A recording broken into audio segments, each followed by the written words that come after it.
you ever have one of those brilliant ideas that you're so excited about, but when you share it, it just doesn't land?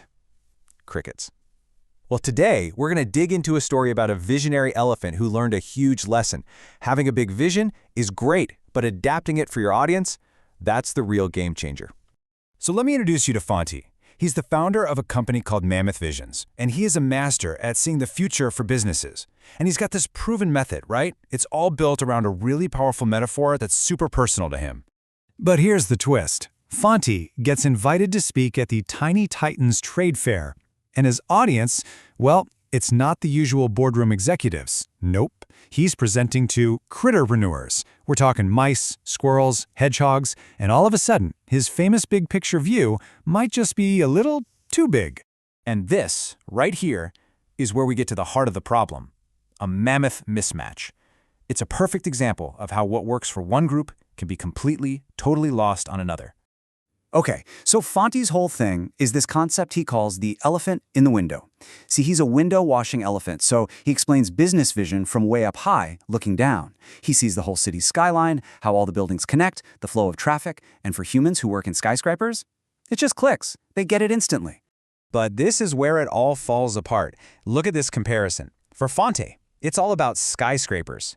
For the critters, that's just a tree trunk. His windows are their roots and branches. His grand skyline is their leafy canopy. His whole top-down perspective means absolutely nothing in their ground-up world. The disconnect is huge. So, yeah, the old way was not going to fly. Fonty and his partner Rachana knew they couldn't just, tweak a few slides. They needed a deep, fundamental shift in how they saw everything. And this quote really sums it up. They had this big realization. The vision itself wasn't wrong, not at all. It was the packaging that was off. That amazing window-washing elephant metaphor, as brilliant as it was for humans, just held no meaning for creatures who've never even seen a skyscraper. And this realization led to a massive aha moment. They understood that the power of the metaphor wasn't the building itself. It was the feeling of vision, of structure, of seeing opportunity from a new vantage point. And you know what symbolizes that exact same thing for the critters? A tree. So armed with this insight, they developed a totally new strategy. They called it the trunk-to-trunk vision. A little plan words, right? Tree trunk, elephant trunk, it's perfect. So instead of talking about skylines, Fonty built this whole new workshop experience from the ground up.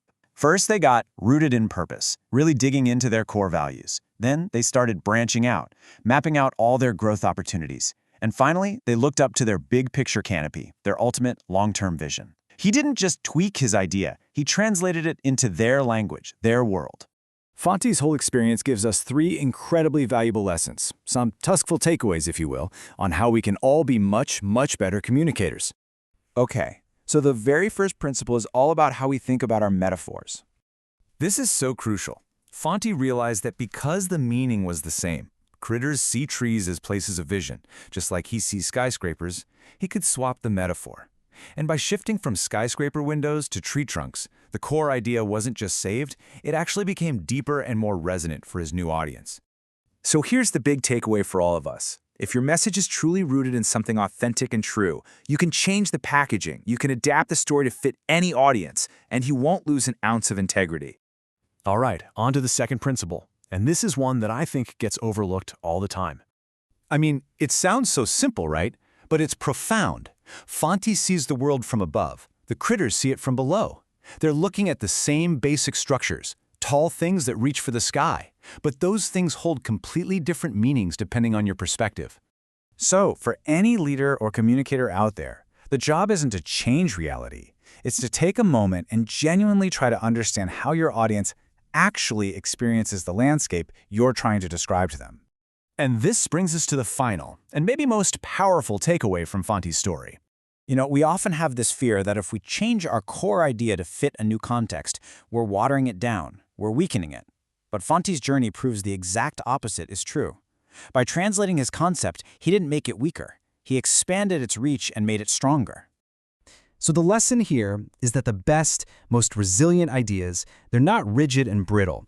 They're rooted in a strong core, for sure, but they're flexible enough to grow, evolve, and connect with people in new and unexpected ways.